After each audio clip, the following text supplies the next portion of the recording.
Hello everyone, कैसे आप लोग? होपफुली अच्छे होंगे और मैं आपको बता दूं मैं भी अच्छा हूं। तो चलिए बेटा, करते हैं अपना finish chapter exemption from GST. चलिए शुरू करते हैं।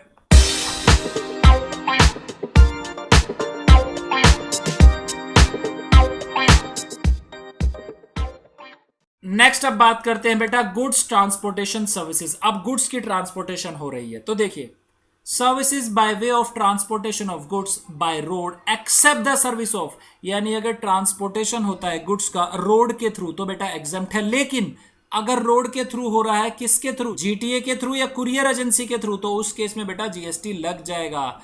Next, by inland waterways, inland waterways के थ्रू ट्रांसपोर्टेशन होता है गुड्स का तो भी एग्जम्प्ट है। Services by way of transportation by rail or vessel from one place in India to another of the following goods। अब देखिए, गुड्स का ट्रांसपोर्टेशन हो रहा है रेल के थ्रू या वेसल के थ्रू इंडिया में एक जगह से दूसरी जगह, और कौन से गुड्स हैं? फॉलोइंग। रिलीफ मटेरियल है बेटा, जो विक्टिम्स के लिए दिए जा रहे हैं, या कोई डिजास्टर हो गया, भले ही वो मैन मेड डिजास्टर हो या कैलेमिटीज हो या एक्सीडेंट हो, उसमें रिलीफ मटेरियल पहुंचाया जा रहा है, एग्जम्प्ट है। डिफेंस या मिलिट्री इक्विपमेंट्स हैं बेटा, वो भी एग्जम्प्ट है। न्यूज़पेपर या मैगजीन जा रहे हैं जो रजिस्ट्रार ऑफ न्यूज़पेपर के साथ रजिस्टर्ड है, केवल उनके लिए एग्जम्पशन है। अदर देन न्यूज़पेपर और magazine which are not registered with registrar of newspaper, उन पे टैक्सेबल है, जीएसटी लग जाएगा। रेलवे इक्विपमेंट्स जा रहे हैं या मटेरियल जा रहा है बेटा, एग्जम्प्ट है। एग्रीकल्चरल प्रोड्यूस जा रहा है, वो भी एग्जम्प्ट है। मिल्क है, सॉल्ट है, फूड ग्रेन है, फूड ग्रेन में क्या क्या इंक्लूड कर लिया गया? फ्लोर, पल्सेस, राइस, वो भी एग्जम्प्ट है। अगर ऑर्गेनिक मेन्योर जा रहा है बेटा, वो भी एग्जम्प्ट है। ठीक है, समझ आ गया।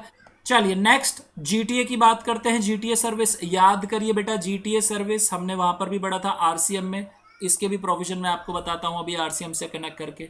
Services provided by GTA by way of transport in a goods carriage of. अब जीटीए जो है बेटा ट्रांसपोर्ट कर रहा है गुड्स का, कौन से गुड्स का? नंबर 1 एग्रीकल्चर प्रोड्यूस, तो एग्जम्प्ट है बेटा। जीटीए अगर एग्रीकल्चर प्रोड्यूस ले जाता है, एग्जम्प्ट है।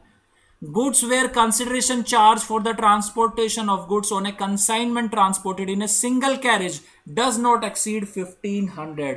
अब गुड्स लेके जा रहा है जीटीए, जिनके लिए जो कंसिडरेशन चार्ज की गई है वो सिंगल कैरिज पे की गई है, कंसाइनमेंट ट्रांसपोर्ट है बेटा और सिंगल कैरिज है, तो उस केस में 1500 से ज्यादा कंसिडरेशन नहीं होगी तो एग्जेम्प्ट हो जाएगा। Next, goods where consideration charge for transportation of all such goods for a single consignee does not exceed 750। अगर गुड्स लेके जा रहा है जीटीए, कंसिडरेशन चार्ज की जा रही है बेटा उन गुड्स के लिए 750 से ज्यादा की, और सिंगल कंसाइनी है बेटा, उस केस में क्या हो जाएगा? उस केस में बेटा जीएसटी लग जाएगा। लेकिन अगर कंसिडरेशन 750 तक है और सिंगल कंसाइनी का केस है तो बेटा एग्जेम्पशन मिल जाएगी, कोई भी जीएसटी नहीं लगेगा।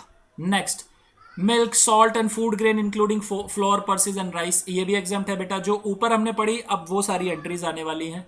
ऑर्गेनिक मेन्यूर एग्जाम्प्ट है। न्यूज़पेपर और magazine registered with the registrar of newspaper, exempt है। Relief materials meant for victims of natural और man made disaster, calamities, accident और मिशअप, वो एग्जाम्प्ट है। डिफेंस और मिलिट्री इक्विपमेंट एग्जाम्प्ट है। ठीक है बेटा, समझ आ गया।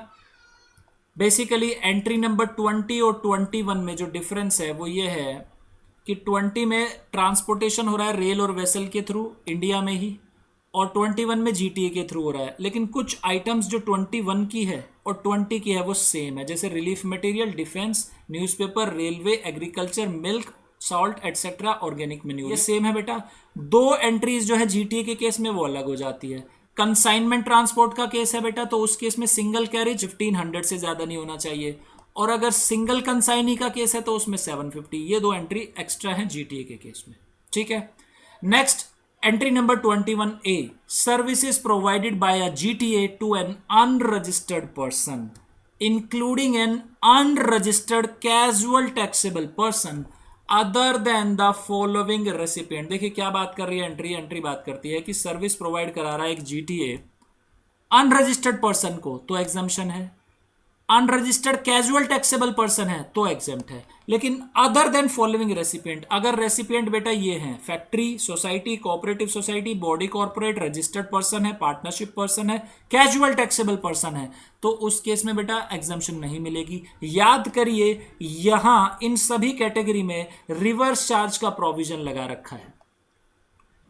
और रिवर्स चार्ज कब लगेगा? अगर जीएसटी जो जीटीए है वो 12% से कम पे करे।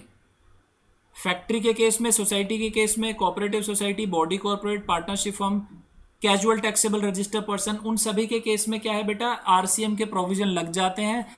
नेक्स्ट अब बात करें कि जीटीए ने जो है 12% रेट लिया है तो बेटा उस केस में फॉरवर्ड चार्ज लगेगा और जीटीए जो है आईटीसी भी ले सकता है। ठीक है, चलिए next, services provided by GTA by way of transport of goods in a goods carriage to, ये हम ऑलरेडी कवर कर चुके हैं जब बेटा हम रिवर्स चार्ज के प्रोविजन पढ़ रहे थे। यहां पर हमने देखा था कि अगर जीटीए सर्विस प्रोवाइड करा रहा है, किसे, डिपार्टमेंट है बेटा गवर्नमेंट का, या एस्टेब्लिशमेंट है गवर्नमेंट की, या लोकल अथॉरिटी है, या वो गवर्नमेंट एजेंसी है जिन्होंने रजिस्ट्रेशन जो लिया है सीजीएसटी एक्ट में, सिंपल इस वजह से लिया है ताकि वो सेक्शन 51 में टैक्स जो है, टीडीएस जो है वो डिडक्ट कर सके, और वो टैक्सेबल सप्लाई नहीं कर रहे गुड्स और सर्विसेज की, तो उस केस में जीटीए की जो सर्विसेज होती हैं वो एग्जेम्प्ट हो जाया करती है। ये हम ऑलरेडी कवर कर चुके हैं बेटा। चलिए नेक्स्ट सर्विस पर आते हैं।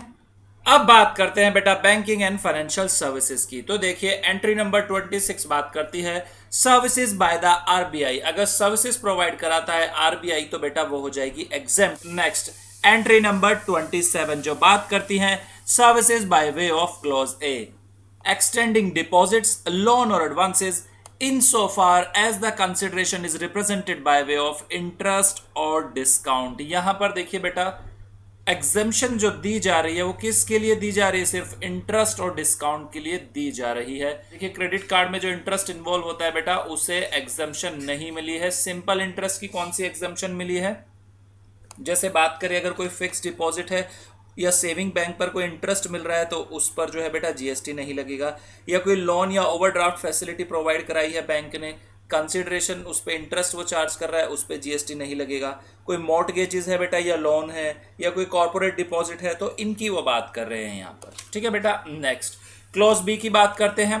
इंटर्स ए सेल और purchase of foreign currency amongst banks और authorised dealers of foreign exchange और amongst banks and such dealer. तो इस क्लोज में जो एग्जेम्पशन दी गई है बेटा वो सेल और परचेज की दी गई है फॉरेन करेंसी की बिटवीन बैंक्स, अगर आपस में ट्रांजैक्शन कर रहे हैं, या कोई ऑथोराइज डीलर है बेटा वो ट्रांजैक्शन कर रहा है, या बैंक या ऑथोराइज डीलर ट्रांजैक्शन कर रहे हैं फॉरेन करेंसी की सेल या परचेज की। ठीक है बेटा, एक बात यहां पर ध्यान देना, जो जनरल पब्लिक है बेटा उसकी एग्जेम्पशन नहीं मिली है, ये सिर्फ और सिर्फ एग्जेम्पशन किसकी है, between the banks or authorized dealers. Next, entry number 27A. Services provided by a banking company to basic saving bank deposit account holders under प्रधानमंत्री जन धन योजना। देखिए सर्विस प्रोवाइड करा रही है बेटा बैंकिंग कंपनी, किसे करा रही है, बीएसबीडी अकाउंट होल्डर्स को, तो उस केस में जो ये सर्विस प्रोवाइड कराती है वो हो जाएगी exempt. Next entry number 34, services by an acquiring bank to any person in relation to settlement of an amount up to rupees 2000 in single transaction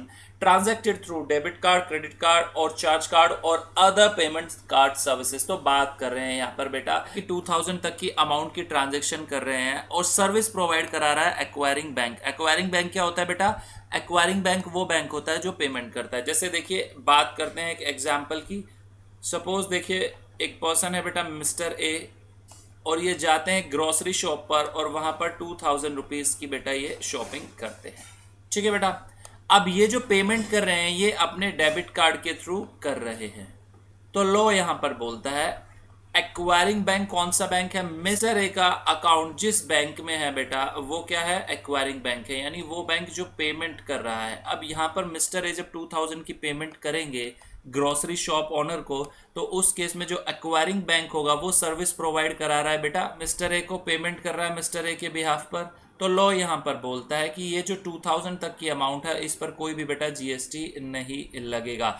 in case बेटा अमाउंट 2000 रुपीज से ज्यादा है तो उस केस में जीएसटी लग जाएगा। यहाँ पर जो ये ट्रांजैक्शन की बात की जा रही है बेटा ये सिंगल ट्रांजैक्शन की बात की जा रही है, यानी सिंगल ट्रांजैक्शन में 2000 से ज्यादा अगर आप पेमेंट करते हैं तो जीएसटी लग जाएगा, अदरवाइज जीएसटी नहीं लगेगा। चलिए आते हैं अपनी एंट्री नंबर 39A पर जो बात करती है services by N intermediary of financial services located in multi-services says with international financial services center status to a customer located outside India for international financial services in currencies other than INR। अब देखिए entry number 39 है किसे exempt कर रही है, तो law बात करता है कि एक इंटरमीडियरी जो सर्विस प्रोवाइड कराता है, किसे प्रोवाइड कराता है बेटा? कस्टमर लोकेटेड आउटसाइड इंडिया, यानी नॉन रेजिडेंट को प्रोवाइड करा रहा है। For international financial services in currencies other than INR, यानी फॉरेन करेंसी की बात कर रहे हैं तो सर्विस प्रोवाइड कराता है एक इंटरमीडियरी, जो कहां पर लोकेटेड है बेटा? सेज में लोकेटेड है, IFSC में।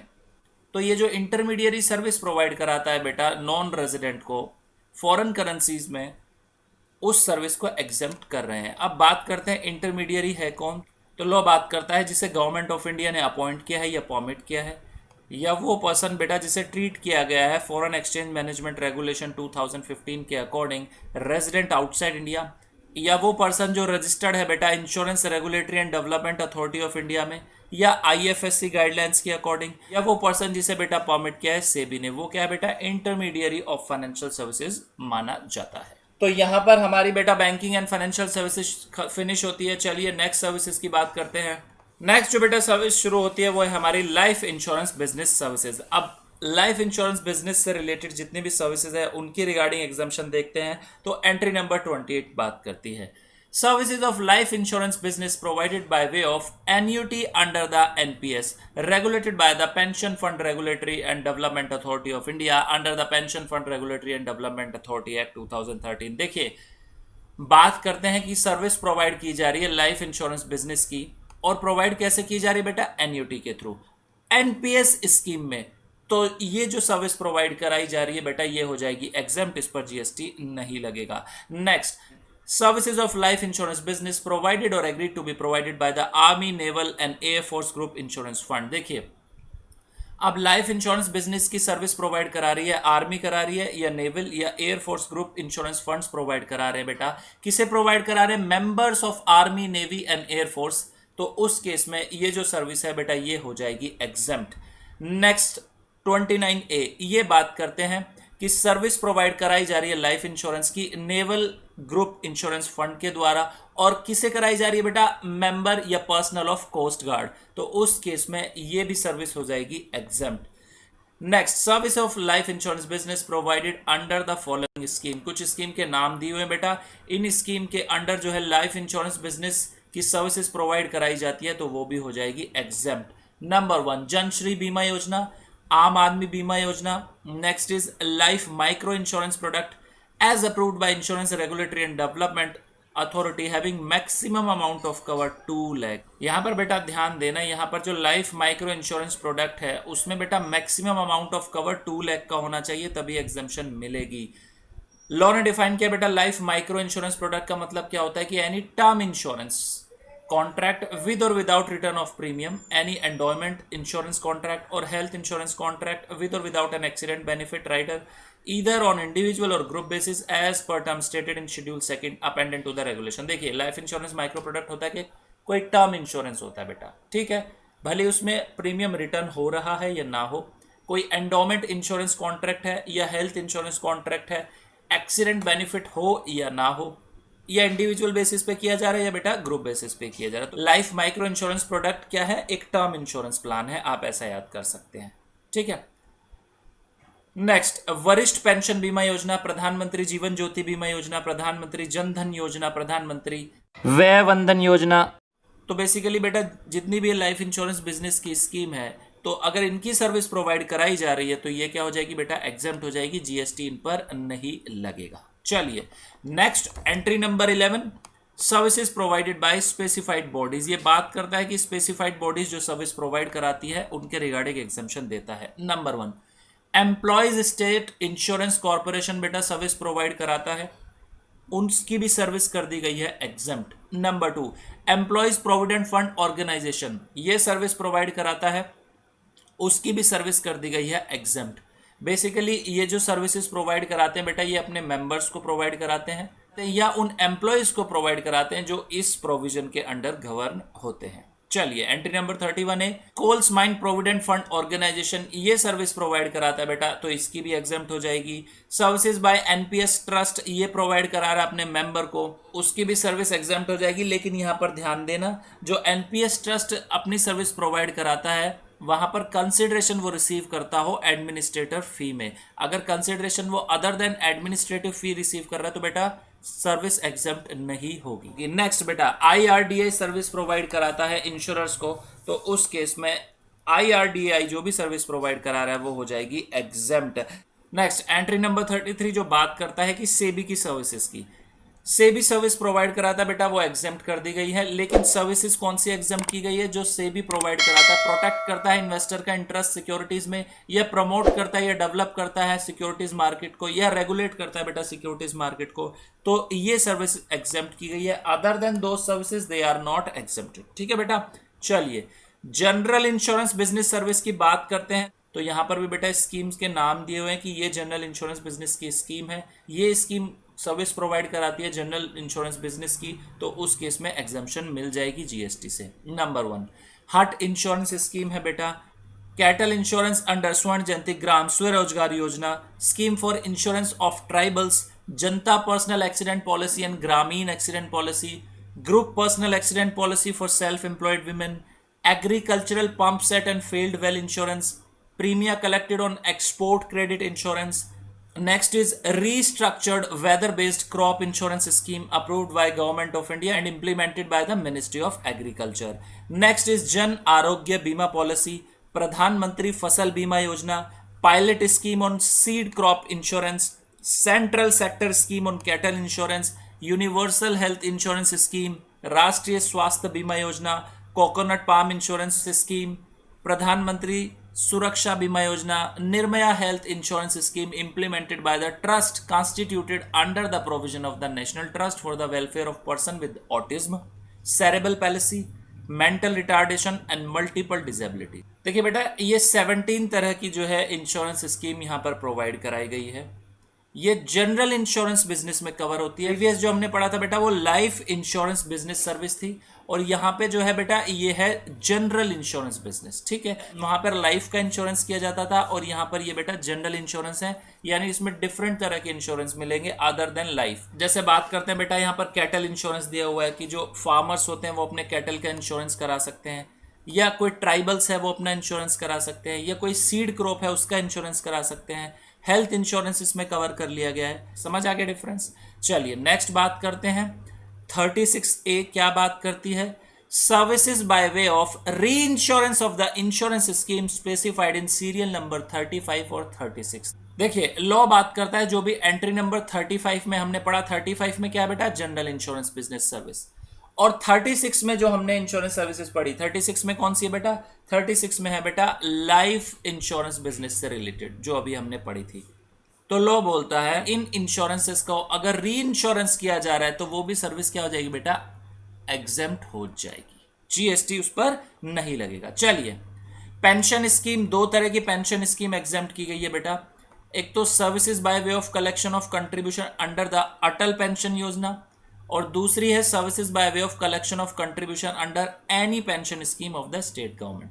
पहली हो गई बेटा अटल पेंशन योजना, और दूसरी स्टेट गवर्नमेंट ने अगर कोई भी पेंशन स्कीम स्टार्ट कर रखी है तो उसमें भी एग्जम्पशन मिल जाएगी। लेकिन ये जो एग्जम्पशन मिल रही है बेटा, कौन सी सर्विस पर एग्जम्पशन मिल रही है? ध्यान दें यहां पर क्या बात कर रहे हैं? कलेक्शन ऑफ कंट्रीब्यूशन, कंट्रीब्यूशन का कलेक्शन किया जा रहा है, उसकी सर्विस अगर कोई प्रोवाइड कराता है बेटा उस पर जीएसटी नहीं लगेगा। ठीक है, समझ आ गया? चलिए बिजनेस फैसिलिटेटर और कॉरस्पॉन्डेंट। अब देखिए बेटा ये जो सर्विस प्रोवाइड कराई गई है बहुत ही नीडफुल सर्विस प्रोवाइड कराई गई है गवर्नमेंट ऑफ इंडिया के थ्रू। देखिए आज भी हमारे जो रूरल एरियाज है बेटा वहां पर जो बैंकिंग सर्विसेज है, बैंकिंग फैसिलिटीज है, वो एक अच्छे एक स्टैंडर्ड लेवल पर अभी भी नहीं पहुंच पाई है।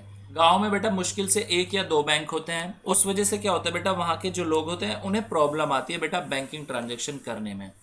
1-2 बैंक होने की वजह से बैंक पर भी काफी लोड रहता है, तो इस वजह से गवर्नमेंट ने क्या किया, बिजनेस फैसिलिटेटर या बिजनेस कॉरेस्पॉन्डेंट बनाए बैंकिंग सर्विस के लिए। वो क्या करेंगे बेटा? वो इंटरमीडियरी का काम करेंगे between the account holder and the bank. तो लो यहां पर बात करता है कि जो बिजनेस फैसिलिटेटर है या बिजनेस कॉरेस्पॉन्डेंट है वो बैंकिंग कंपनी को अब सर्विस प्रोवाइड करा रहा है। ठीक है बेटा, तो उस केस में ये एग्जम्पशन प्रोवाइड कराई गई है। चलिए services by the following person in respective capacities देख लेते हैं। ए, बिजनेस फैसिलिटेटर और business correspondent to a banking company with respect to accounts in its rural area branch. देखिए ध्यान देना बेटा, यहां पर बिजनेस फैसिलिटेटर या बिजनेस कॉरेस्पॉन्डेंट जो है बैंकिंग कंपनी को सर्विस जो प्रोवाइड करा रहा है वो किस ब्रांच के रेस्पेक्ट में प्रोवाइड करा रहा है? बेटा ध्यान देना, रूरल एरिया ब्रांच लिखा हुआ है, अगर अर्बन एरिया होगा तो ये एग्जाम्शन नहीं मिलेगी। Next, any person as an intermediary to a business facilitator और a business correspondent with respect to service mention in entry A. देखिए, अब कोई पर्सन बिजनेस फैसिलिटेटर या बिजनेस कॉरेस्पॉन्डेंट का भी इंटरमीडियरी है, तो ये जो इंटरमीडियरी सर्विस प्रोवाइड करा रहा है बिजनेस फैसिलिटेटर को, तो उसे भी बेटा एग्जाम्शन दे दी गई है। ठीक है। नेक्स्ट, बिजनेस फैसिलिटेटर और a business correspondent to an insurance company in rural area. अब बिजनेस फैसिलिटेटर और बिजनेस कॉरेस्पॉन्डेंट इंश्योरेंस कंपनी को रूरल एरिया में सर्विस प्रोवाइड कराते हैं, उसे भी बेटा एग्जाम्शन दे दी गई है। ठीक है बेटा, समझ आ गया। चलिए नेक्स्ट एंट्री की बात करते हैं। अब नेक्स्ट है बेटा सर्विसेज प्रोवाइडेड टू गवर्नमेंट। अब देखिए, गवर्नमेंट को सर्विस प्रोवाइड कराई जा रही है। ठीक है। एंट्री नंबर 3 बात करती है बेटा pure services provided to government. तो ध्यान दे बेटा, प्योर सर्विस का मतलब होता है कि जिसमें कोई भी गुड्स प्रोवाइड नहीं कराए जाते, सिर्फ और सिर्फ वहां पे क्या है, सर्विस प्रोवाइड कराई जा रही है। ठीक है। Pure services excluding works contract service और other composite supplies involving supply of any goods. ठीक है बेटा, क्लियर हो गया। यानी वर्क्स कॉन्ट्रैक्ट सर्विस को भी यहां पर छोड़ दिया गया है और कंपोजिट सप्लाई को भी यहां पर एक्सक्लूड कर दिया गया है। कौन सी कंपोजिट सप्लाई? जिसमें गुड्स इंक्लूड किया गया है। तो सिंपल प्योर सर्विस है, केवल और केवल सर्विस होनी चाहिए। Pure services provided to central government, state government, UT और लोकल अथॉरिटी और गवर्नमेंटल अथॉरिटी और ए गवर्नमेंट एंटिटी, हम इसे गवर्नमेंट बोलते हैं। यानी pure services provided to government by way of any activity in relation to any function entrusted to a panchayat under article 243G of constitution or in relation to any function entrusted to a municipality under article 243W of the constitution। Simple pure services provide कराई जाती है government को तो exempt हो जाएगा, भले ही वो service किसे प्रोवाइड कराई जा रही है बेटा, पंचायत को प्रोवाइड कराई जा रही है या म्यूनिसिपैलिटी को प्रोवाइड कराई जा रही है, तो वो भी एग्जेम्प्ट है। ठीक है। जैसे इसका एक एग्जाम्पल ले बेटा कोई आर्किटेक्ट की सर्विस प्रोवाइड कराता है गवर्नमेंट को, गवर्नमेंट रोड कंस्ट्रक्ट करा रही है, उसमें एक पर्सन आर्किटेक्ट की सर्विस प्रोवाइड कराता है, या गवर्नमेंट रोड क्लीन करवाना चाहती है, उसमें जो सर्विस प्रोवाइड कराई जा रही है, या गवर्नमेंट कोई पब्लिक प्लेस है उसे क्लीन कराना चाहती है, वहां पे सप्लाई ऑफ मैन लेबर हो रही है, तो उस केस में ये जो सर्विसेज है बेटा ये प्योर सर्विसेज है।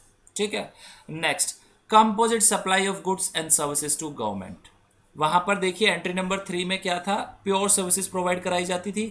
अब एंट्री नंबर 3 में कंपोजिट सप्लाई प्रोवाइड कराई जा रही है बेटा। ठीक है, गुड्स एंड सर्विसेज की गवर्नमेंट को, तो उस केस में ध्यान देना, composite supply of goods and services in which the value of supply of goods constitute not more than 25% of the value of the said composite supply। देखिए entry number 3 और entry number 3A same है बेटा, but difference क्या है, 3 में जो है pure service provide कराई जाती है गवर्नमेंट को, 3A में वो बात करते हैं कि कंपोजिट सप्लाई प्रोवाइड कराई जा रही है गवर्नमेंट को, लेकिन यहां पर एक इन्होंने कैप लगा दिया है। वो बात करते हैं कि जो कंपोजिट सप्लाई प्रोवाइड कराई जाएगी उसमें गुड्स की जो वैल्यू होगी बेटा 25% से ज्यादा नहीं हो सकती, जो टोटल वैल्यू है कंपोजिट सप्लाई की। जैसे बात करें बेटा एक एग्जांपल की, सपोज एक कंपोजिट सप्लाई प्रोवाइड कराई जा रही है गवर्नमेंट को और उसकी जो वैल्यू है वो है बेटा ₹1 लाख, तो लो यहां बात करता है कि जो मैक्सिमम गुड्स की वैल्यू हो सकती है वो बेटा 25% हो सकती है। किसका 25? वैल्यू ऑफ कंपोजिट सप्लाई, यानी 25,000। यानी ये जो 1 लाख है इसमें बेटा 75,000 रुपीज क्या होने चाहिए, सर्विस के होने चाहिए, और मैक्सिमम 25,000 रुपीज गुड्स के हो सकते हैं। ठीक है, समझ आ गया। मोर देन 25% होगा तो बेटा एग्जम्पशन नहीं मिलेगी, उस पर जीएसटी लग जाएगा। ठीक है। चलिए नेक्स्ट 11A की बात करते हैं।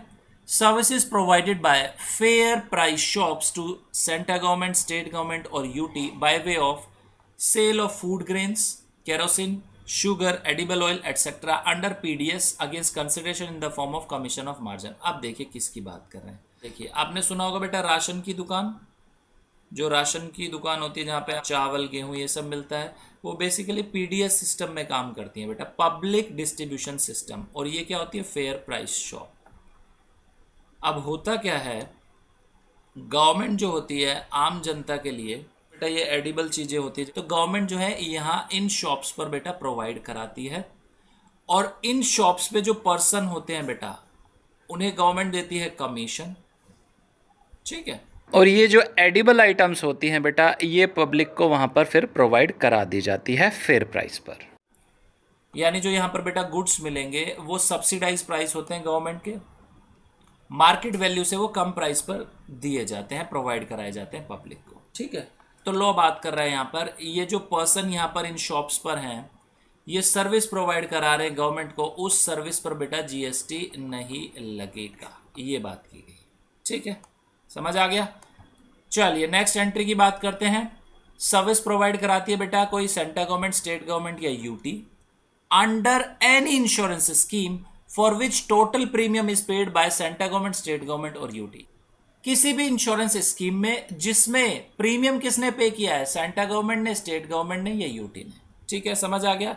नेक्स्ट एंट्री 72, सर्विस प्रोवाइड कराती है सेंट्रल गवर्नमेंट, स्टेट गवर्नमेंट या UT under any training programme, जिसके लिए एक्सपेंडिचर कौन बोर्न कर रहा है बेटा, एक्सपेंडिचर कौन बियर कर रहा है, central government, state government, UT, ठीक है, समझ आ गया।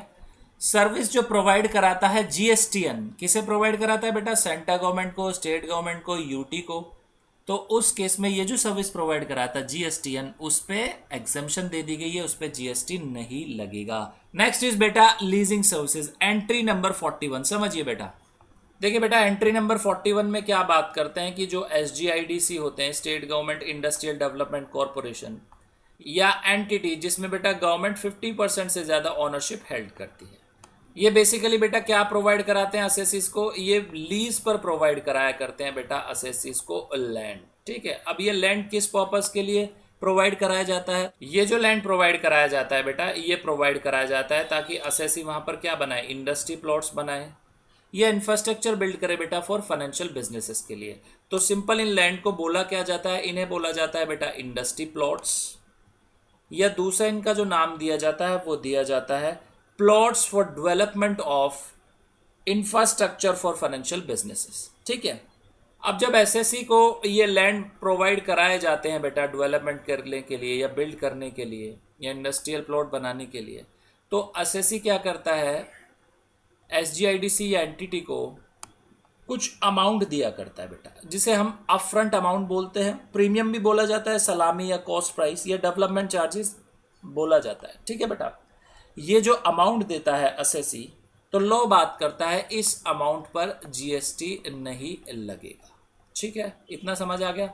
लेकिन यहां पर बेटा एक कंडीशन है, एग्जेम्पशन बात करती है कि ये जो लीज दी जा रही है ये एटलीस्ट 30 ईयर्स की होनी चाहिए, कम से कम 30 साल की लीज होनी चाहिए, तभी एग्जेम्पशन मिलेगी, अदरवाइज ये एग्जेम्पशन नहीं मिलेगी, ठीक है बेटा, समझ आ गया। चलिए नेक्स्ट बात करते हैं 43 नंबर एंट्री की, services of leasing of asset by Indian railways finance corporation to Indian railways. तो एंट्री नंबर 43 क्या बात करती है बेटा, जो इंडियन रेलवे फाइनेंस कॉर्पोरेशन है, जो आईआरएफसी है, वो इंडियन रेलवेज को जो है बेटा लीज पर देती है एसेट। कौन सी एसेट लीज पर देती है, जो बेटा कोचेज होते हैं या वैगन्स होते हैं या लोकोज होते हैं, ये सारी की सारी एसेट्स जो है आईआरएफसी इंडियन रेलवेज को लीज पर दिया करती है। तो लो यहां पर बात करता है कि जो लीजिंग की सर्विस है इस पर जीएसटी नहीं लगेगा, ठीक है बेटा, समझ आ गया। लीगल सर्विस, याद करिए बेटा लीगल सर्विसेज के बारे में, एक बार हम लीगल सर्विसेज को आरसीएम में भी पढ़ चुके हैं, ठीक है, तो मैं उसके प्रोविजन भी यहां पर लिंक कराता हूं। चलिए आइए सबसे पहले बात करते हैं सर्विसेज प्रोवाइडेड बाय, सर्विस कौन प्रोवाइड करा रहा है बेटा, an arbitral tribunal, arbitral tribunal provide करा रहा है, किसे प्रोवाइड करा रहा है बेटा, any person other than a business entity और a business entity with an aggregate turnover up to ₹20 lakh और 10 lakh in case of special category in the preceding financial year. बेटा याद करिए जब आर्बिट्रल ट्रिब्यूनल सर्विस प्रोवाइड कराया करता था बिजनेस एंटिटी को, तो वहां पर क्या हो जाता था बेटा, रिवर्स चार्ज लग जाता था। तो लॉ यहां पर बात करता है एग्जम्पशन की।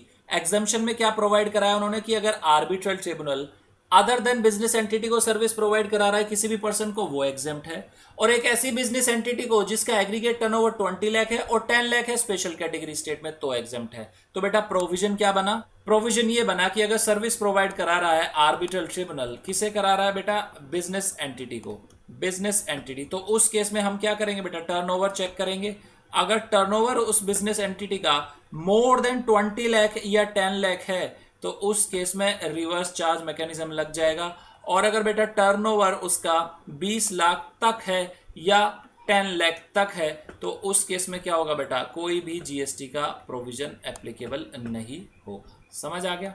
चलिए, एनी अदर पर्सन के केस में तो बेटा एग्जम्पशन है ही, कोई जीएसटी नहीं है। समझ आ गया? आर्बिट्रल ट्रिब्यूनल सर्विस प्रोवाइड करा रहा है बेटे, किसे प्रोवाइड करा रहा है? Central government, state government, UT, local authority, government entity, यानी गवर्नमेंट को प्रोवाइड करा रहा है तो भी एग्जम्पशन। ठीक है, समझ आ गया? चलिए, a partnership firm of advocate or an individual as an advocate other than a senior advocate by way of legal services। अब देखिए, अब सर्विस कौन प्रोवाइड करा रहा है? अब पार्टनरशिप फर्म प्रोवाइड करा रही है एडवोकेट्स की, या कोई इंडिविजुअल एडवोकेट प्रोवाइड करा रहा है जो सीनियर एडवोकेट नहीं है? किसे प्रोवाइड करा रहा है? An advocate or partnership firm of advocate providing legal services, any person other than a business entity or a business entity with an aggregate turnover up to rupees 20 lakh or 10 lakh as the case may be, the central government, state government, UT, local authority। तो यहां पर भी बेटा RCM के provision हुआ करते थे कि पार्टनरशिप फर्म या एडवोकेट या इंडिविजुअल एडवोकेट वो क्या प्रोवाइड कराते हैं? एक बिजनेस एंटिटी को सर्विस प्रोवाइड कराते हैं, लीगल सर्विस। तो उस केस में बिजनेस एंटिटी आरसीएम में दिया करती थी, यहां पर टैक्स।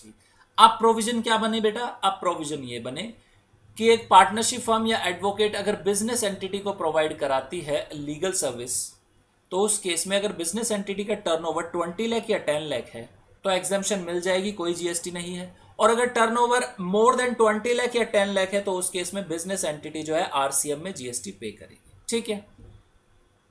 दूसरी तरफ अगर पार्टनरशिप फर्म या एडवोकेट या इंडिविजुअल एडवोकेट किसी एडवोकेट या पार्टनरशिप फर्म है एडवोकेट की, उन्हें लीगल सर्विस प्रोवाइड कराती है तो एग्जम्पशन है। Any person other then business entity तो एग्जम्पशन है, और गवर्नमेंट को प्रोवाइड करा रहे हैं बेटा तो एग्जम्पशन है। ठीक है, क्लियर हो गया? नेक्स्ट, सीनियर एडवोकेट की services, a senior advocate by way of legal services to. अब सीनियर एडवोकेट जो है बेटा लीगल सर्विस प्रोवाइड करा रहा है, किसे प्रोवाइड करा रहा है?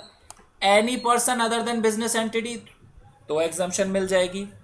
बिजनेस एंटिटी जिसका टर्नओवर कहां तक है बेटा? टर्नओवर है उसका 20 लाख या 10 लाख, स्पेशल कैटेगरी स्टेट का या गवर्नमेंट को, तो उस केस में भी एग्जम्पशन मिल जाएगी। लेकिन एक चीज का ध्यान देना बेटा, याद करिए आरसीएम के प्रोविजन, जब एक सीनियर एडवोकेट जो है वो लीगल सर्विस प्रोवाइड कराता था, किसे प्रोवाइड कराता था बेटा? बिजनेस एंटिटी को। तो उस केस में क्या होता था? उस केस में बिजनेस एंटिटी जो है वो आरसीएम में जीएसटी पे किया करती थी। तो अब प्रोविजन क्या बनेंगे? अब प्रोविजन ये बनेंगे कि बिजनेस एंटिटी जिसका टर्नओवर अप टू 20 लाख या 10 लाख है उसे जीएसटी नहीं देना, और बिजनेस एंटिटी जिसका टर्नओवर 20 लाख से ज्यादा है और 10 लाख से ज्यादा है उस पर आरसीएम के प्रोविजन लग जाएंगे। ठीक है, समझ आ गया बेटा? चलिए नेक्स्ट एंट्री की बात करते हैं। नेक्स्ट है बेटा स्पॉन्सरशिप ऑफ स्पोर्ट्स इवेंट। अब यहां पर भी आरसीएम के प्रोविजन हुआ करते थे बेटा स्पॉन्सरशिप में। याद करिए क्या प्रोविजन थे कि अगर कोई पर्सन सर्विस प्रोवाइड कराता था स्पॉन्सरशिप की, किसे प्रोवाइड करा रहा है? बॉडी, कॉर्पोरेट या पार्टनरशिप फर्म को, तभी आरसीएम अट्रैक्ट हुआ करता था। ठीक है, चलिए अब देखते हैं इस एंट्री में क्या लिखा है। Services by way of sponsorship of sporting events organised. अब सर्विसेज है किसकी? स्पॉन्सरशिप की है, और इवेंट कौन सा है बेटा? स्पोर्टिंग इवेंट है। और ऑर्गेनाइज कौन करा रहा है वो देखिए, नंबर 1 नेशनल स्पोर्ट फेडरेशन और its affiliated federation where the participating team और individual represent any district, state, zone और कंट्री। यानी स्पोर्टिंग इवेंट कौन ऑर्गेनाइज करा रहा है बेटा? नेशनल स्पोर्ट फेडरेशन करा रहा है या इससे एफिलेटेड फेडरेशन करा रहे हैं, तो बेटा जीएसटी नहीं लगेगा। या एसोसिएशन है इंडियन यूनिवर्सिटीज की, इंटर यूनिवर्सिटी स्पोर्ट्स बोर्ड, या स्कूल गेम्स फेडरेशन है, या ऑल इंडिया स्पोर्ट काउंसिल है बेटा, डीफ पैरालंपिक कमेटी है इंडिया की, या स्पेशल ओलंपिक्स भारत है, तो उस केस में भी जीएसटी नहीं है। इवेंट ऑर्गेनाइज करा रहा है सेंट्रल सिविल सर्विस कल्चरल या स्पोर्ट बोर्ड, तो भी जीएसटी नहीं है। स्पोर्टिंग इवेंट ऑर्गेनाइज करा रहा है इंडियन ओलंपिक एसोसिएशन, या बेटा वो जो स्पोर्टिंग इवेंट है वो क्या है? नेशनल गेम का पार्ट है, तो भी बेटा उस पर जीएसटी नहीं है। या जो स्पोर्टिंग इवेंट है वो पंचायत युवा क्रीड़ा और खेल अभियान स्कीम के तहत कराया जा रहा है, तो उस केस पर भी जीएसटी नहीं लगेगा। समझ आ गया बेटा? आरसीएम के प्रोविजन भी ध्यान आ गए और एग्जम्पशन भी हो गई हमारी। चलिए नेक्स्ट अब बात करते हैं स्किल डेवलपमेंट सर्विसेज की। तो एंट्री नंबर 69 बात करती है स्किल डेवलपमेंट सर्विसेज के regarding. Any services provided bye national skill development corporation. देखिए अब कोई सर्विस प्रोवाइड करा रहे, कौन प्रोवाइड करा रहा है? एनएसडीसी। अगर एनएसडीसी सर्विस प्रोवाइड करा रही है बेटा वो एग्जेम्प्ट है। दूसरी sector skill council approved by national skill development corporation. अब सर्विस प्रोवाइड करा रहे बेटा एसकेसी, और एसकेसी अप्रूव्ड किससे होनी चाहिए? नेशनल स्किल डेवलपमेंट कॉर्पोरेशन से, एनएसडी से अप्रूव्ड होनी चाहिए। ठीक है, तो एसकेसी जो सर्विस प्रोवाइड कराएगी वो हो जाएगी exempt. Next, an assessment agency approved by SKC और एनएसडीसी। अब कोई असेसमेंट एजेंसी है बेटा, वो सर्विस प्रोवाइड कराती है स्किल डेवलपमेंट की, तो उसकी भी सर्विस एग्जाम्प्ट हो जाएगी, प्रोवाइडेड वो अप्रूव्ड होनी चाहिए किससे? एसकेसी से या एनएसडी से। ठीक है, next, training partner approved by national skill development corporation और द सेक्टर स्किल काउंसिल। कोई ट्रेनिंग पार्टनर है बेटा, यानी कोई प्राइवेट ऑर्गेनाइजेशन है, वो ट्रेनिंग प्रोवाइड कराता है on behalf of national skill development corporation, जिसे हम बोलते हैं एनएसडीसी, या एसकेसी सेक्टर स्किल काउंसिल, तो उस केस में वो सर्विस जो प्रोवाइड करा रहा है वो भी हो जाएगी बेटा एग्जेम्प्ट। समझ आ गया? लो बात करता है कि ये जो सर्विस प्रोवाइड कराई जा रही है वो प्रोवाइड कराई जानी चाहिए फॉलोइंग स्कीम के तहत ही, अदरवाइज टैक्सेबल हो जाएगी, जीएसटी लग जाएगा। First, the national skill development programme implemented by the NSDC. National skill development programme के तहत ही बेटा वो स्कीम प्रोवाइड होनी चाहिए जो एनएसडीसी ने इंप्लीमेंट की हो। Next, vocational skill development course under the NSC and monetary reward scheme. Vocational skill development course है जो किसके अंडर आता हो? नेशनल स्किल सर्टिफिकेशन और मॉनेटरी रिवॉर्ड स्कीम के तहत, तब एग्जाम्प्ट होगी। Any other scheme implemented bye national skill development corporation. कोई और अगर स्कीम है जो एनएसडीसी ने इंप्लीमेंट कर रखी है तो उस स्कीम से रिलेटेड अगर सर्विस प्रोवाइड कराई जाती है तो वो भी हो जाएगी बेटा एग्जाम्प्ट। ठीक है, समझ आ गया? चलिए एंट्री नंबर 70 की बात करते हैं। Services of assessing bodies empanelled centrally by the directorate general of training, ministry of skill development and entrepreneurship bye way of assessments under the skill development initiative scheme. Skill development initiative scheme में assessment हो रही है बेटा, किसकी हो रही है? उन बॉडीज की जो एम्पैनल्ड की गई थी सेंट्रली, तो उनसे रिलेटेड जो असेसिंग की सर्विस है वो क्या हो जाएगी बेटा? एग्जेम्प्ट हो जाएगी। और ये जो असेसमेंट है वो कौन कर रहा है बेटा? डायरेक्टरेट जनरल ऑफ ट्रेनिंग या ministry of skill development entrepreneurship. ठीक है, समझ आ गया? चलिए 71 की बात करते हैं। Services provided by training providers under Deen Dayal Upadhyay ग्रामीण कौशल्य योजना, implemented by Ministry of Rural Development, Government of India, by way of offering skill or vocational training courses certified by the National Council for Vocational Training। अब देखिए, service provide कराई जा रही है training providers के थ्रू, और ये जो ट्रेनिंग प्रोवाइडर है बेटा ये किस स्कीम के अंडर काम कर रहे हैं? ये दीन दयाल उपाध्याय ग्रामीण कौशल्य योजना के तहत बेटा ये काम कर रहे हैं। तो लो बात करता है कि ये जो सर्विस प्रोवाइड कराई गई है फिर ट्रेनिंग प्रोवाइडर्स के थ्रू, ये हो जाएगी एग्जेम्प्ट, इस पर जीएसटी नहीं लगेगा। समझ आ गया? चलिए स्किल डेवलपमेंट की सर्विस खत्म हो गई। यहाँ पर अब आती है हमारी परफॉर्मेंस बाय एन आर्टिस्ट। एक आर्टिस्ट परफॉर्मेंस कर रहा है तो उसकी सर्विसेज कौन कौन सी एग्जेम्प्ट हो जाएगी? एंट्री नंबर 78 बताती है।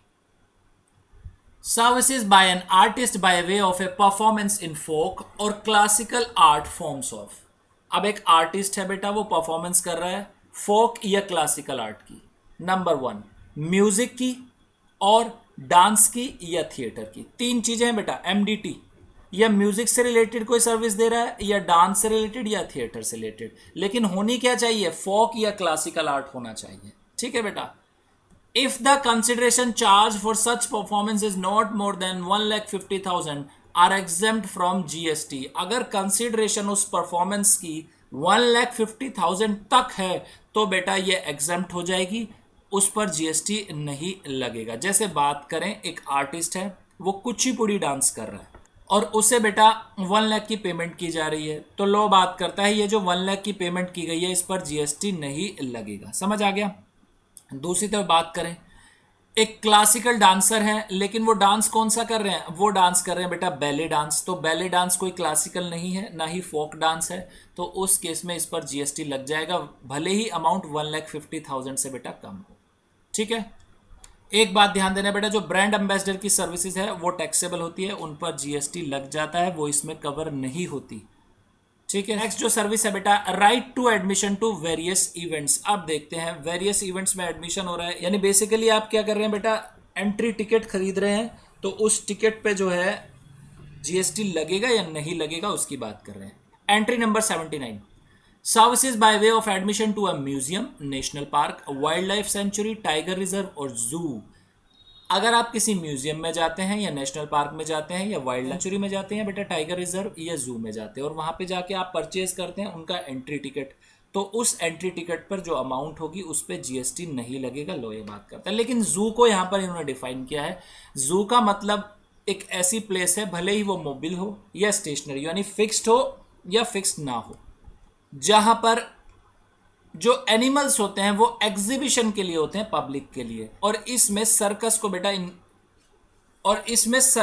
इंक्लूड नहीं किया गया है। ठीक है, समझ आ गया। नेक्स्ट 79A, प्रोटेक्टेड मॉन्यूमेंट के रेस्पेक्ट में सर्विसेज दी जा रही है बाय वे ऑफ एडमिशन, तो उस केस में बेटा इस पर एग्जम्पशन है, जीएसटी नहीं लगेगा। ठीक है। Next, services by way of right to admission to. अब देखिए, एडमिशन से रिलेटेड जो सर्विस है वो कहां की है? सर्कस, डांस और थियोरेटिकल परफॉर्मेंस इंक्लूडिंग ड्रामा और बैले। सर्कस से रिलेटेड आ गए बेटा डांस किसी भी तरह का डांस हो या थियोरेटिकल परफॉर्मेंस हो इंक्लूडिंग ड्रामा और ballet. Next, award function, concert, pageant, musical performance और any sporting event other than a recognise sporting event और planetarium.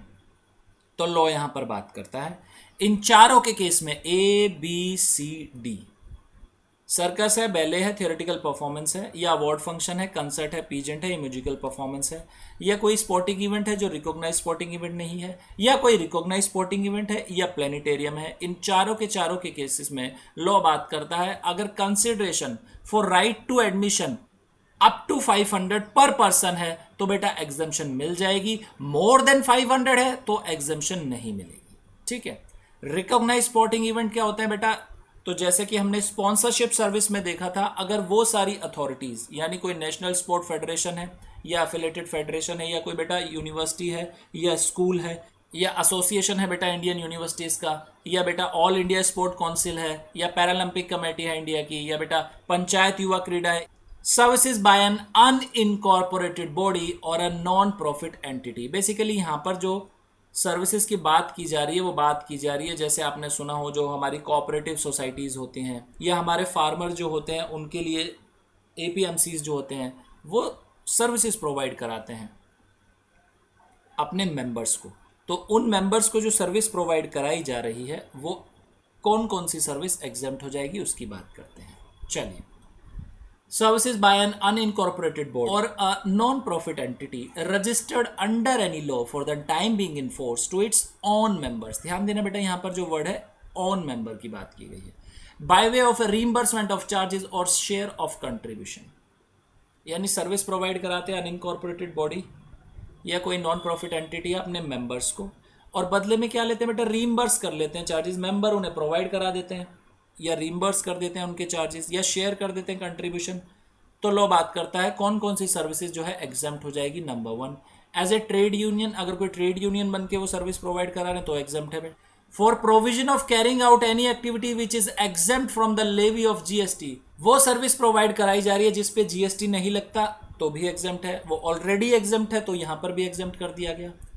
Up to an amount of 7,500 per month per member for sourcing of goods or services from a third person for the common use of its member in a housing society or a residential complex। देखिए क्या बात कर रहे हैं यहाँ पर, वो बता रहे हैं कि एक रेजिडेंशियल कॉम्प्लेक्स या हाउसिंग सोसाइटी है वो अपने मेंबर को बेटा सर्विस प्रोवाइड करा रही है। ठीक है, और जो सर्विस वो प्रोवाइड कराती है किसी थर्ड पर्सन से वो सर्विस लेती है और बदले में जो उसके मेंबर है उनसे वो चार्ज करती है 7,500 पर मंथ पर मेंबर, तो एग्जम्पशन मिल जाएगी, अदरवाइज एग्जम्पशन नहीं मिलेगी। जैसे बेटा एग्जांपल है, मेंटेनेंस चार्जेस जो है रेजिडेंशियल कॉम्प्लेक्स या सोसाइटी ले रही है अपने मेंबर से, तो मेंटेनेंस चार्जेस बेटा अगर up to 7,500 per month per member है तो एग्जम्पशन मिल जाएगी, उस अमाउंट पर GST नहीं लगेगा। लेकिन अगर ये 7,500 पर मंथ पर मेंबर से ज्यादा है तो इस पे GST लग जाएगा। एक बात यहां पर ध्यान देना बेटा, भले ही जो रेजिडेंशियल कॉम्प्लेक्स या हाउसिंग सोसाइटी है उसने GST में रजिस्ट्रेशन ले रखा है, लेकिन amount 7,500 per month per member से ज्यादा नहीं है तो GST नहीं लगेगा। ठीक है, समझ आ गया। चलिए नेक्स्ट 77A की बात करते हैं। एंट्री नंबर 77A भी मिलती जुलती है बेटा एंट्री नंबर 77 से, लेकिन यहां पर जो बात की गई है वो इंडस्ट्री और एग्रीकल्चर फार्मर्स के लिए बात की गई है। ठीक है बेटा। Services provided by an unincorporated board और a non profit entity registered under any law for the timing in force engaged in. अब वो किस में एंगेज है देखिए, एक्टिविटीज जो रिलेट है किसी वेलफेयर ऑफ इंडस्ट्रियल या एग्रीकल्चर लेबर या फार्मर से, promotion of trade commerce industry agriculture art science literature cultural sports education social welfare charitable activities and protection of environment. तो उस केस में वो अपने मेंबर से चार्ज करती है consideration in the form of membership fee. तो लॉ बात करता है कि अगर मेंबरशिप फी अप टू 1000 पर मेंबर पर ईयर है तो बेटा एग्जम्पशन मिल जाएगी, अदरवाइज नहीं मिलेगी। ध्यान देना 77 में 7500 पर मंथ था वहां पर, और यहां पर जो है 1000 पर मेंबर पर ईयर है। ठीक है, समझ आ गया बेटा। चलिए नेक्स्ट एंट्री की बात करते हैं। नेक्स्ट एंट्री है बेटा हमारी रेजिडुअरी एंट्रीज हैं बेसिकली जो हमने कवर करी। उसके बाद अब ये रेजिडुअरी एंट्रीज बचती है हमारी अदर एग्जेम्प्टेड सर्विसेज।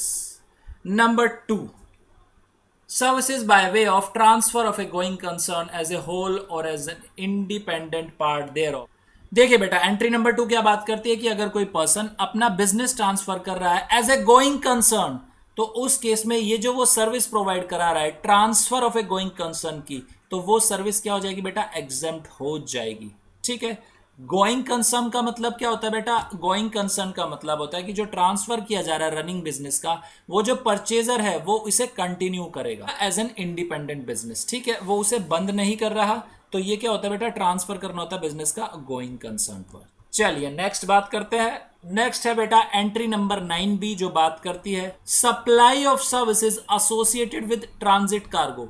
एक ट्रांजिट कार्गो है बेटा जो नेपाल या भूटान जा रहा है, उससे रिलेटेड जितनी भी सर्विसेज हैं वो हो जाएंगी exempt. Next, services by way of renting of residential dwelling for use as a residence, तो ये भी एग्जेम्प्ट है। जो रेजिडेंशियल ड्वेलिंग होती है बेटा, अगर उनकी रेंटिंग की जा रही है रेजिडेंस पर्पस के लिए तो एग्जेम्प्ट है। अगर रेजिडेंशियल ड्वेलिंग्स को बेटा बिजनेस पर्पस के लिए रेंट पर दिया जा रहा है तो क्या होगा, तो बेटा उस पर जीएसटी लग जाएगा। Next, services by a hotel inn guest house club और camp site by whatever name called for residential और लॉजिंग पर्पसेज। देखिए कोई होटल है या इन है या गेस्ट हाउस है या क्लब है या कैंप साइट है, वो क्या कर रहे हैं बेटा, रेजिडेंशियल या लॉजिंग पर्पस के लिए अकोमोडेशन प्रोवाइड करा रहे हैं, तो उसकी भी एग्जम्पशन मिल जाएगी, प्रोवाइडेड जो वैल्यू ऑफ सप्लाई है उस अकोमोडेशन की एक यूनिट की वो 1000 पर डे से बिलो होनी चाहिए, 1000 से कम होनी चाहिए, ये बात की गई है। ठीक है बेटा। चलिए नेक्स्ट 22 एंट्री नंबर बात करती है services by way of given on hire. अब देखिए सर्विस दी जा रही है हायर की, किसे, to a state transport undertaking a motor vehicle meant to carry more than 12 passenger. State transport undertaking को दिया जा रहा है बेटा एक मोटर व्हीकल जो 12 पैसेंजर्स को कैरी कर सके। Next, to a GTA a means of transportation of goods, GTA को प्रोवाइड कराया जा रहा है एक व्हीकल ऑन हायर पर। Motor vehicle for transport of student faculty and staff to a person providing services of transportation of student faculty and staff to an educational institution providing services by way of preschool education and education up to higher secondary school or equivalent। देखिए इस entry में क्या बात की गई है, law बात कर रहा है बेटा कि एक पर्सन है, ठीक है, और उस पर्सन के पास क्या है बेटा, उस पर्सन के पास है एक व्हीकल। अब ये जो व्हीकल है बेटा, ये व्हीकल की कैपेसिटी है मोर देन 12 पैसेंजर्स। ठीक है बेटा, इस व्हीकल को वो क्या करता है, एसटीयू को हायर पर दे देता है। एसटीयू का मतलब क्या बेटा, स्टेट ट्रांसपोर्ट अंडरटेकिंग। तो लॉ बात करता है ये जो सर्विस प्रोवाइड करा रहा है पर्सन हायरिंग की, उस पर जीएसटी नहीं लगेगा। दूसरी बात, एक पर्सन है बेटा और उसके पास व्हीकल है, ठीक है, व्हीकल जरूरी नहीं है कि 12 पैसेंजर से ज्यादा का हो, कैसा भी है। अब वो व्हीकल जो है बेटा वो जीटीए को हायर पर दे देता है, तो उस केस में क्या होगा, लॉ बात करता है कि ये जो हायरिंग की सर्विस करा रहा है पर्सन प्रोवाइड जीटीए को, इस पर जीएसटी नहीं है। नेक्स्ट थर्ड बात बताई गई है कि एक पर्सन है उसके पास बेटा एक व्हीकल है, ठीक है, और वो व्हीकल जो है बेटा एक ऐसे पर्सन को हायर पर दे रहा है जो पर्सन क्या करता है, ट्रांसपोर्टेशन की सर्विस प्रोवाइड करा रहा है एक एजुकेशनल इंस्टीट्यूशन को। एजुकेशनल इंस्टीट्यूशन को ट्रांसपोर्टेशन की सर्विस प्रोवाइड करा रहा है for transportation of faculty, student and staff. और ये एजुकेशनल इंस्टीट्यूशन कौन सा होना चाहिए बेटा? ध्यान करिए, जब हमने पढ़ी थी एग्जाम्शन तो उसमें केवल 2 ही एजुकेशनल इंस्टीट्यूशन को एग्जाम्शन मिलती थी। एक तो बेटा प्री स्कूल एजुकेशन वाले इंस्टीट्यूशन और दूसरे थे up to higher secondary school और उसके इक्विवेलेंट, उन्हें मिल जाती है। ठीक है, समझ आ गया। नेक्स्ट आती है 23, services by way of access to a road और a bridge on payment of toll charges. एक रोड को आप एक्सेस करते हैं या ब्रिज को एक्सेस करते हैं, उसकी सर्विस आप ले रहे हैं तो एग्जाम्प्ट हो जाएंगी, प्रोवाइडेड आपने टोल चार्जेस पे कर दिए हैं। Next 23A, services by way of access to a road or bridge on payment of annuity. Next जो है बेटा सिमिलर है 23 से, लेकिन यहां पर जो है एन्युटी की पेमेंट की जा रही है, अर्लियर में टोल चार्जेस की थी। ठीक है, नेक्स्ट 25, ट्रांसमिशन और distribution of electricity bye N electricity transmission और डिस्ट्रीब्यूशन यूटिलिटी। अब देखिए, ट्रांसमिशन और डिस्ट्रीब्यूशन यूटिलिटी क्या कर रही है बेटा? ट्रांसमिशन या डिस्ट्रीब्यूशन कर रही है इलेक्ट्रिसिटी का, तो ये जो सर्विस वो प्रोवाइड करा रही है वो एग्जम्प्ट हो जाएगी। लेकिन ध्यान देना, केवल ये ही सर्विस एग्जम्प्ट की गई है, अदर सर्विसेज वो एग्जम्प्ट नहीं है। जैसे बात करें application fee for releasing connection for electricity, electricity connection के लिए जो एप्लीकेशन फी लगती है बेटा उस पर जीएसटी लगेगा। Rental charges against metering equipment, जो मीटरिंग इक्विपमेंट है उन पर रेंटल चार्जेस है उस पर जीएसटी लगेगा। टेस्टिंग फी फॉर मीटर्स या ट्रांसफॉर्मर्स या कैपेसिटेटर्स एटसेट्रा, टेस्टिंग फी है बेटा किसी मीटर के लिए, ट्रांसफॉर्मर के लिए, कैपेसिटेटर एटसेट्रा पर, तो उस पर भी क्या है बेटा? जीएसटी लगेगा। Labour charges from customer from shifting of meter और शिफ्टिंग ऑफ सर्विस लाइंस, उस पर भी जीएसटी है। चार्जेस फॉर डुप्लीकेट बिल, उस पर भी जीएसटी है बेटा, सर्कुलर नंबर 348/2018 ने क्लियर कर दिया था। ठीक है, next entry number 44, services provided by an incubatee up to a total turnover of ₹50 lakh in a financial year subject to the following conditions, namely the total turnover had not exceeded 50 lakh during the preceding financial year and a period of 3 years has not been elapsed from the date of entering into an agreement as an incubator। देखिए इस entry में क्या बात कर रहे हैं समझिए। Exemption बताती है कि बेटा एक पर्सन है, क्या है वो? है बेटा एंटरप्रेन्योर। अब ये जो एंटरप्रेन्योर है ये बेटा एक एग्रीमेंट करता है, किसके साथ करता है एग्रीमेंट? ये एग्रीमेंट साइन करता है टीबीआई के साथ या बेटा स्टेप के साथ। अब ये टीबीआई और स्टेप क्या होते हैं बेटा? ये टीबीआई जो होते हैं बेटा ये बेसिकली होते हैं टेक्नोलॉजी बिजनेस इंक्यूबेटर्स, और स्टेप होता है science and technology entrepreneurship park. Simple समझे बेटा, यहां पर क्या होता है? यहां पर साइंस एंड टेक्नोलॉजी से रिलेटेड या कोई इनोवेटिव टेक्नोलॉजी से रिलेटेड उस पर काम चलता है। ठीक है, तो एंटरप्रेन्योर एग्रीमेंट करता है टीबीआई या स्टेप के साथ। तो जब ये एग्रीमेंट करता है बेटा ये क्या बन जाता है? ये बन जाता है इनक्यूबेटी। ऐसा मत बोलना इनक्यूबेटी ना, इनक्यूबेटी। और ये क्या होते हैं? ये होते हैं बेटा इनक्यूबेटर। ठीक है, समझ आ गया इतना? तो एग्जम्पशन किसकी मिल रही है? तो लॉ बात करता है बेटा जो इनक्यूबेटी है, इनक्यूबेटर को जो सर्विस प्रोवाइड कराएगा वो हो जाएगी एग्जम्प्ट, लेकिन सब्जेक्ट टू सम कंडीशंस। पहली, जो टोटल टर्नओवर होना चाहिए इनक्यूबेटी का वो कितना होना चाहिए बेटा? Up to 50 lakhs।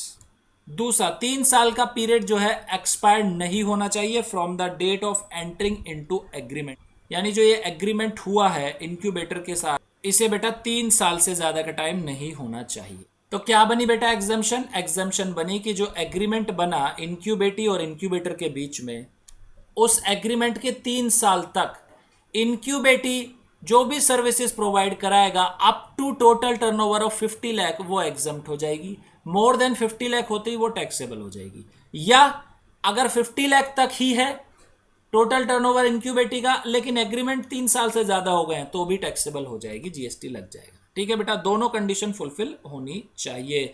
चलिए नेक्स्ट एंट्री की बात करते हैं। Entry number 47A, services by way of licensing, registration and analysis or testing of food sample supplied by the food safety and standard authority of India to food business operators. अब देखिए FSSI क्या कर रही है? Services दे रही है licensing की या रजिस्ट्रेशन की या टेस्टिंग की या एनालिसिस की फूड सैंपल की फूड बिजनेस ऑपरेटर्स को। तो उस केस में बेटा ये सर्विस भी एग्जेम्प्ट कर दी गई है। 48. Taxable services provided or to be provided by a TBI step recognized by NSTEP DB or by incubators recognized by Biotechnology Industry Research Assistance Council under the Department of Biotechnology, Government of India. अब देखिए TBI या step जो भी taxable services provide करा रहा है वो सारी की सारी सर्विस क्या कर दी गई, एग्जेम्प्ट कर दी गई है एंट्री नंबर 48 से। ठीक है। 49 services by way of collecting और प्रोवाइडिंग न्यूज। अब सर्विसेज दी जा रही है कैसी, कलेक्टिंग या न्यूज प्रोवाइड कराने की, किसके थ्रू, इंडिपेंडेंट जर्नलिस्ट है कोई, या प्रेस ट्रस्ट ऑफ इंडिया, या यूनाइटेड न्यूज ऑफ इंडिया, तो बेटा इस पे एग्जम्पशन है, इस पे कोई जीएसटी नहीं लगेगा। Services of public libraries by way of lending of books, publication or any other knowledge enhancing content or material, वो exempt है। Services by an organizer to any person in respect of business exhibition held outside India, exempt है बेटा।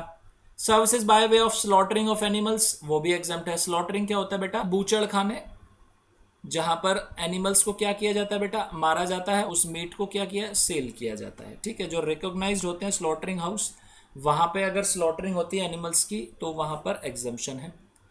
Services by way of pre conditioning, pre cooling, ripening, waxing, retail packing, labelling of fruits and vegetable which do not change or alter the essential characteristic of set fruits और vegetable.